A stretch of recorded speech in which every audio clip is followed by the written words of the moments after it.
Ma'muriy fasadini qaranglar. Manaman degan odamni ham bittada diqqat e'tiborini tortib qo'yadi. Ayniqsa fasadning patsiyentliklarimizdan qaranglar, uyimizga boshqacha go'zallik bag'ishlab turibdi.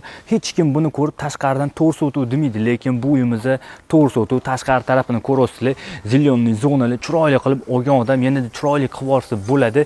Bu uyimizning yashash maydoni 600 kvadratni tashkil qiladi.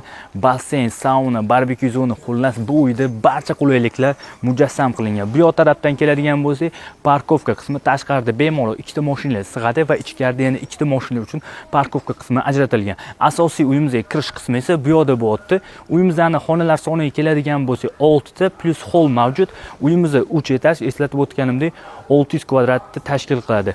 Bunaqa lokatsiyadan bunaqa uyni topish menimcha juda ham qiyin, lekin men sizlarga Mirzo Ulug'bek rayoni Nikitinada aynan sizlar xohlagan oppoqqina qasr uy topib qo'ydim.